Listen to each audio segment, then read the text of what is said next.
It is my privilege to be here this evening with Jack Ma, one of the great entrepreneurs of our time, of course, the founder of Alibaba. And we have so many things to talk about over the next half an hour. And of course, we also want to try to get to your questions as well. We're going to talk about Alibaba, of course, but also China, the Trump world that we all live in, globalization, trade, and so many other issues.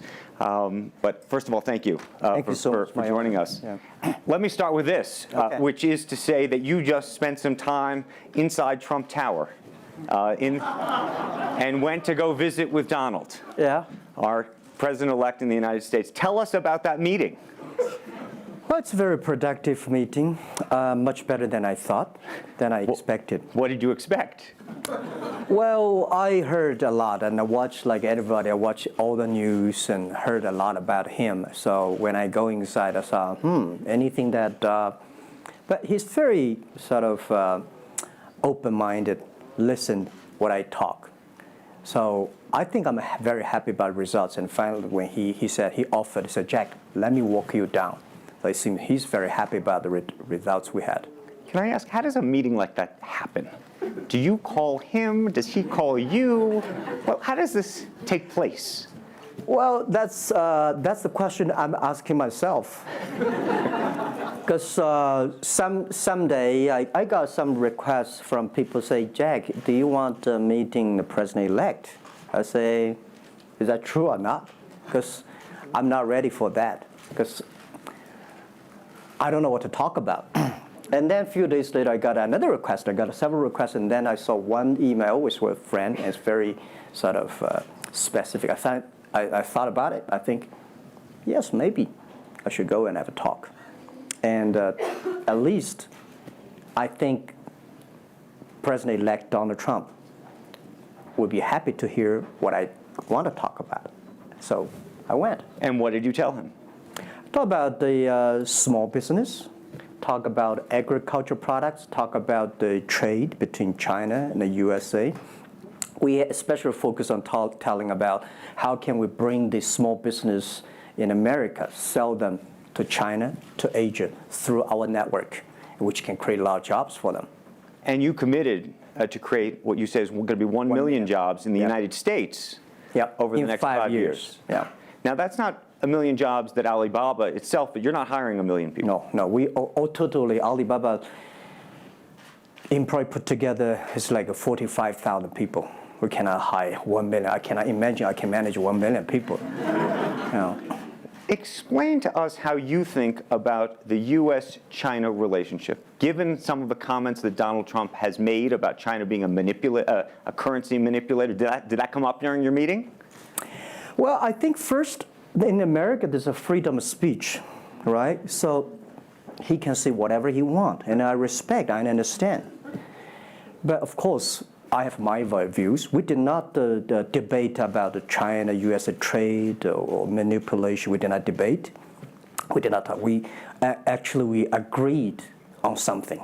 Small business, developing the Midwest America, helping the farmers there, small business there, exporting to China. So we all agreed. But something that we did not discuss about the American the job losing to China, Mexico, and this. Can I share with you my ideas? Please. Yeah. First, I think 30 years ago, when I just graduated from universities, I heard America had a wonderful strategy. They outsource the manufacturing job, service jobs. They outsource the manufacturer to Mexico and China, outsource the service job to India. There's a book called The World is Flat. Tom Friedman, colleague at the New York Times. And I think it's a perfect strategy.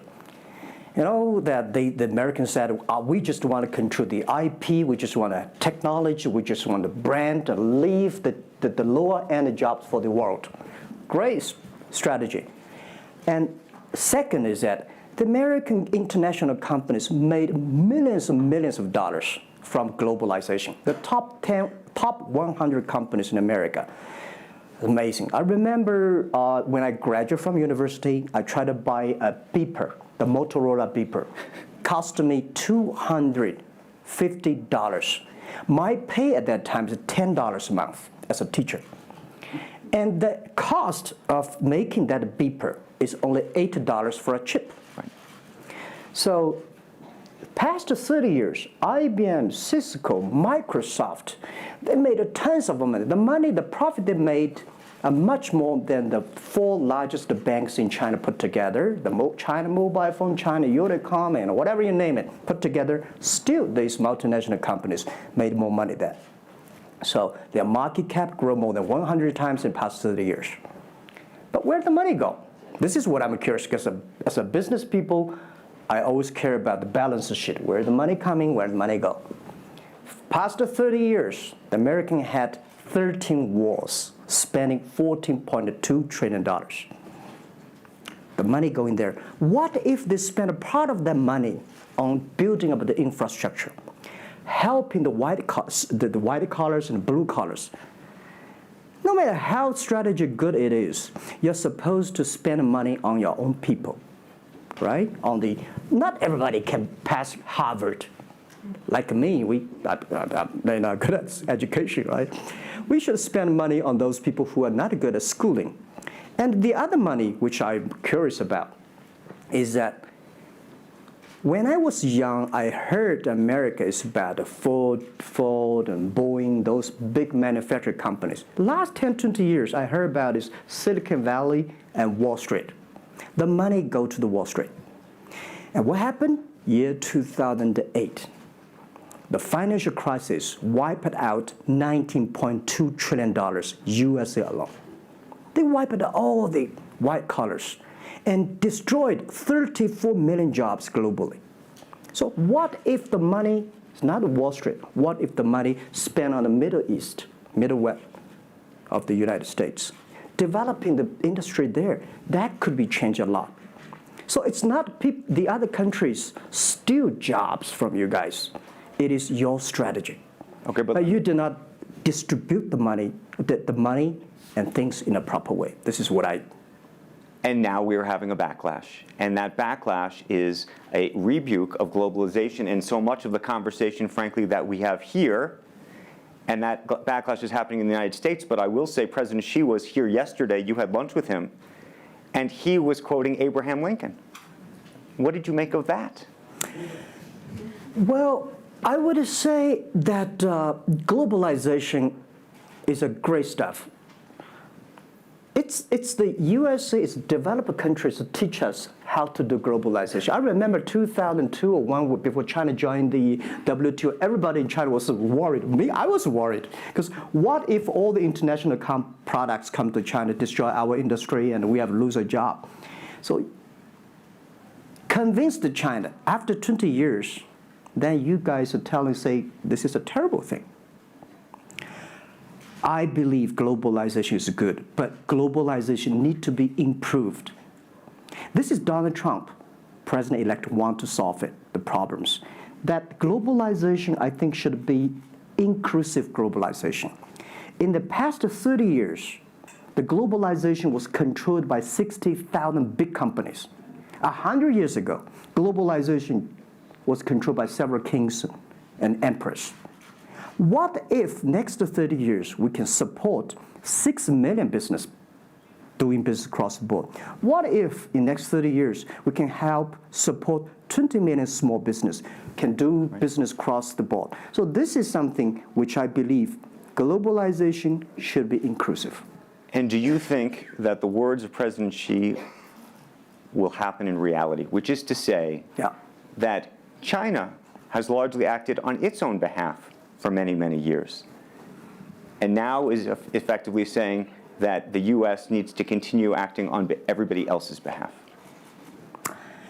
Yeah, I think, the world needs some, Mr. Xi yesterday said, it's a wonderful time, it's a bad time, or the worst time. The world needs a new leadership, but the new leadership is about working together. This is what I understand. We do not necessarily need one specific leader to teach us what to do, what not to do. But the world have to partner together. This is what I think. And I think as a Chinese, as a business people, I feel proud for what President Xi said yesterday. As a business person, I want the world to share the prosperity together, to join the force together. As a Chinese, I'm happy about what he committed. Yesterday he said, he speaks like us, takes the responsibility of the second largest economy. As the China's second largest economy, he has to take some responsibility. This is the first time I heard a Chinese leader make number commitment. He said, next 10 years, we are going to import $8 trillion US. This make me feel excited because China is transforming from exporting to importing. If there's a concrete number, if we can fulfill it, this is going to be huge change to the China and to the world. But don't you think that it's easier today for China to be interested in globalization because of the benefits that can accrue to China because you're continuing to develop than it is for countries that are, quote unquote, developed? Well, first, the WTO rule is not designed by China. It's not made by China. I would say there's something that I want to change. The WTO is designed, a lot of rules designed for big companies in the past 30 years, and only big companies can do it. And China definitely benefit a lot from opening. I think China should learn one thing, that we grow in the past 30 years, it's because we open to the world. If we continue to open to the world, not fully. Okay. An American business that wants to effectively go into business in China has a very difficult time, has to partner effectively with a company that's there already. This is why I said China has problems too. The world has problems. And China definitely has a lot of problems. China should open, should be more confidence. This is what I feel yesterday. I feel the confidence of Mr. Xi that he is ready to open more to the world. This is what I suggest, that we should solve the problem by business community, right, by negotiation. WTO, China joined WTO for like 20 years or 70 years. I don't know the number, but the past 2 years, that I think we as a business, we as a country, we as the world, we have to review something. Right. But not because unbalanced things, we stop it. You've been calling for something called EWTP. Yeah. What is that? This is what I would talk about, is that the WTO was great, but they mainly designed for developed countries, big companies. There's no opportunity for small business. We want to build up a electronic world trade platform to support young people, small business, thanks through mobile phones, internet, they can sell and buy across the board. And the other thing is that WTO is a very interesting organization. When you put the Doha round, when you put 200 government officers in one room, ask them to agree on something, it's impossible. I can never imagine that they can agree on something together. Business should be designed by business people. So we believe EWTP should be something that the business people sit down together, agree on something, negotiate on something, and get endorsement from the government. I want to talk a little bit about Alibaba and the model itself, because I think for many in the West, if you will, they don't necessarily understand it. And to the extent that the extent that I could try to compare it to Amazon, which I know you think is an unfair comparison, one of the things that's so fascinating to me is that Amazon and Jeff Bezos have pursued what might be described as a very asset-heavy business model. They're buying airplanes. They want to own the entire supply chain from beginning to end. And Alibaba has effectively an asset-light business. It is very much, in terms of the retail piece of this, the opposite. You don't want to own the warehouses. You don't want to own the logistics companies. How do you think about that? Is Jeff Bezos right, or are you right? And is there going to be a meeting in the middle? I hope both are right. And because the world can never have one model. If the world has only one correct model, the world is too boring. Right? We need to have all kinds of models. And the people who do the model should believe in the model. And I believe what I do. Right? The difference between Amazon and us. Amazon is more like an empire. Everything they should control themselves, buy and sell. And our philosophy is that we want to be an ecosystem. Our philosophy is to empower others to sell, empower others to service, empower making sure the other people are more powerful than us, making sure with our technology, our innovation, our partners, our 10 million small business sellers, they can compete with Microsoft, IBM. Our philosophy is that we think using internet technology, we can make every company become Amazon.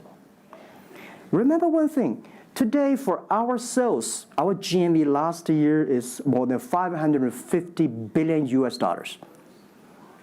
To hire people deliver for us, we need 5 million people. So how can we hire 5 million people deliver things for us to deliver the things we sold? The only way we do is empower the service company, logistics companies, making sure they are efficient, making sure that they make the money, and making sure that they can hire more people. But without owning the whole chain, can you do it as effectively? The idea that you're watching Amazon being able to deliver things now within hours, literally. We made 125 cities deliver within 1 day last year. Imagine, 10 years ago, deliver one thing from Beijing to Hangzhou takes about 8 days. Now you can deliver things from Beijing to Inner Mongolia, some city, within 12 hours. It's improving. You can never expect these things happen within 24 hours. We have patience. So I think, can you imagine that within the 11/11 Singles Day, we sold $17 billion, and by delivering more than 600 million packages within 3 days. This is happening, and this is what we feel proud of. It's not how much money we make. It's not how powerful we are. We think because of the technology, we can make the technology very inclusive, that every small companies can use it. This is my dream, because I started my first business in 1992 in China as a small business. In order to borrow money, 5,000 US dollars from a bank, took me 3 months to acquire, still failed. So difficult to be a small business. Today, with the technology, we can empower them. This is something I want to do. One of the critiques, as you know, and it continues to linger around Alibaba, is the piracy issue. There's an IP issue, and it's an issue all over China, but you take the brunt of a lot of it. Yeah. How much progress have you made in your mind, and how do you think about some of the regulatory bodies in other countries, including the US, that continue to criticize Alibaba for these issues? First, when we start do this business, as a business like this size, you have to take all the criticism. You have to listen what is right, what is wrong. And second, as an e-commerce, when you put 10 million small business, empower them to sell. We do not like Amazon buy. We cannot check. Even when you buy $55 trillion or $550 billion, you cannot check every product. So the model itself and the e-commerce itself may have a lot of these flaws. And third, I would say in the past 17 years, we are the leader of this anti-privacy issues, the IP, protect the IP. But the second, we are internet companies. We do not have the law enforcement. We find this guy is selling cheap, fake products. We delete them. We cannot arrest them. But we made huge progress. Last year alone, we put 400 people into jails. We deleted 370 million fake products listing on our site.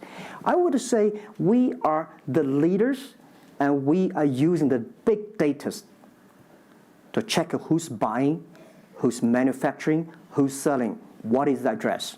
So now I'm happy about the whole world, especially China, all the government organization, start to realize the issues.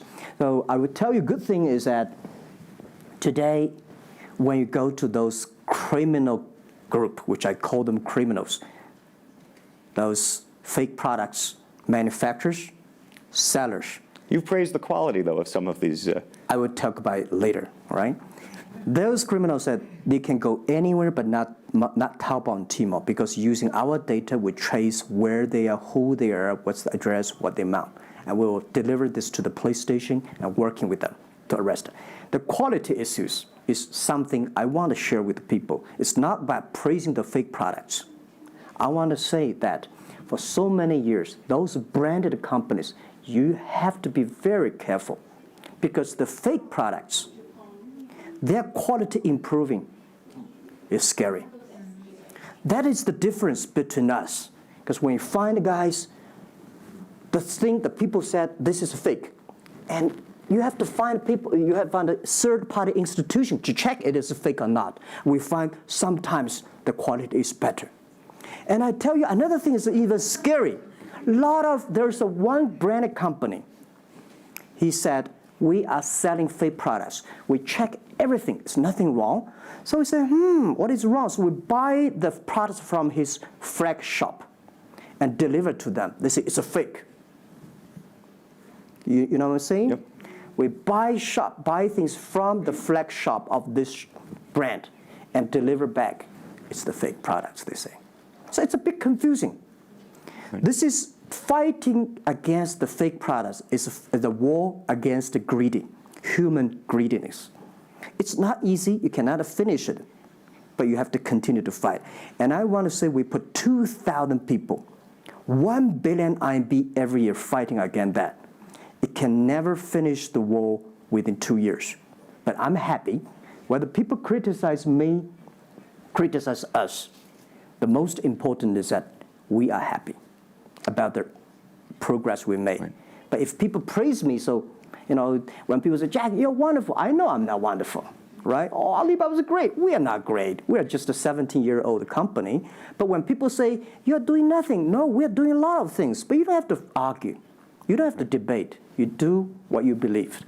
One of the things you mentioned was using big data on the piracy side, but the other thing that you're using a lot of that big data to do is provide credit and effectively banking the unbanked. And what's so fascinating to me, and I hope you'll share it, is we've talked about the Sesame credit. Yep. How you are able to use big data effectively to figure out who deserves credit and who doesn't in a marketplace where some of these people had no credit history before. Okay. Well, before we do that, we had a system called Teach Computers to learn how to anti-fake products, teach the computers to learn how to, because we have Alipay, a lot of people try to use all the ways to cheating. So we teach the computer how to do that, the cheating things. So we've been doing that for 10 years. Until now, there is called artificial intelligence, because we've been doing that. We are a data company. 8 years ago, we said to ourselves, Alibaba should not be an e-commerce company. We should be a data company because we have the data from consumers, we have data from the manufacturer, we have data from the logistic company and transactions. But we think how we can make a data really beneficiary to the society. What China needs is we have a lot of great people. All the small business, they are very credible, but we don't have a credit system for them. So how can we using a credit rating system based on the data we have to giving everybody a Sesame rating system? That is so powerful in the past 4 years because every individual, every small business, if they have been using our services, we give them a rating system. So we're giving loans in the past 5 years. We're giving 5 million business loans. They only borrow $5,000. 3 minutes, we can decide whether we should give you money, how much you want to give. Within 1 second, the money will be in your account. And 0 people touch, so we call it 310. And even today, the Sesame rating system become people dating. The mother-in-law want to say, hey, you want to dating with my daughter? Show me your rating system of the Sesame card. So it's so funny. We go to people want to rent a car, people want to rent a bicycle. They will say, show me your Sesame cards. Good. Because if they do not pay back, if they do not fulfill, the rating system is going to low down and they can never rent a house. This is what we want to build up, the system. That if you sell or buy fake products, the Sesame cards will show. I'm going to open it up to questions, but a final one from me. There's been a lot of speculation that you're going to get into the business of Hollywood. Your name has appeared, Alibaba Group, at the beginning of a couple of big films recently. What is the ambition for Alibaba in the entertainment world? The beginning was like this. Several years, every 5 years, we have a review for our strategy. Now, our strategy is always look at the 30 years and 10 years. And every strategic decisions we make, we have to ask one question. Did this decision we made solve society problem? Because we believe the bigger social problem you solve, the more successful you are. So if this cannot solve any social problems, we don't do it. Second, is this project is going to be successful in 10 years? If it's going to be successful in 10 years, let's do it. If it's going to be successful in 1 year or 1 month, now more I would say, forget about it. Because why you can be successful in 1 year or 1 month? So we all have to put pen on. And 5 years ago, we had a big debate about 10 years later, 20 years, what are the things that China society and the world want? So we say happiness and health. 2H strategy. So happiness and health. We believe Hollywood, the movie industry, bring people happy. Because today, nobody's happy. Rich people not happy, poor people not happy, At least when I watch a movie, I feel happy about it, right? So I think we should partner with the Hollywood, especially like a lot of, we have a different way of living. In China, the movie, we have a lot of heroes. But China movies, heroes always dead. The American movie hero never die. If all the heroes die, who want to be the hero? So my movie, I want to make the hero live. Right, so this is, I think we should learn a lot. And it's only about 2 years, so we have another 8 years to go. I want to make our company that it's not e-commerce. It's something that giving people inspirations. Giving people, because I learn a lot. For example, I always say that my favorite movie, Forrest Gump. Life's tough. This is I learned, and that inspired me. That is why when people call me crazy, stupid in the past 70 years, you're crazy, you're doing something never work. You're stupid, how can you do that model? Amazon this model, eBay this model, why Alibaba this model? I told myself, Forrest Gump said, go ahead. Never care about what the other people. And the other thing, Forrest Gump said, nobody make money out of the catching whales. People make money by catching shrimps. So we serve small business. Fair enough. Jack Ma, we should probably end it there because we're going to run out of time, but I thank you. Thank you so much for the conversation. I promised we'd sneak in a question or two, and we literally have 2 minutes, and they're going to get upset with me. If you have a question, and we're going to, I got to beg you to do it within literally, a second. So go for it right there. Okay, I'm not going to say that China and U.S. is going to have a trade war, but if the Trump administration gets tougher on China in terms of trade agreement, is that going to hurt Alibaba? Well, I don't think so. I think China and the U.S. should never have a trade war. We'll never have a trade war. And I think we should give President-elect Donald Trump some time. And he's open-minded. He's listening. And I think the war, it's so easy to launch a war. But it's so difficult, almost impossible sometimes to terminate a war. Iraq war, Afghanistan war, is that finished? No. Trade war. I believe one thing. When trade stops, the war starts. Trade is something that people start to communicate. Trade is something people exchange culture and value. And I will be happy if China and USA agree on something and Alibaba business model destroyed. I would destroy Alibaba model by stopping the war between. Because how can you imagine the first largest economy of the world, second largest economy of the world, have a trade war? It's going to be a disaster for two countries and for the world. If anybody can do something to stop it, do anything to stop it. Did you have a reaction to Trump and the situation with Taiwan and how he's thinking about that? Well, Taiwan, I think this is not something about government. This is not something about business. It's something about people. If the Taiwan issue is the population, if you do Taiwan issue, it's like against 1.4 billion people. So this is another issue. So we're talking about trade, we're not talking about Taiwan. Very politic. Let's take one final question if we can. I think we can steal one more in.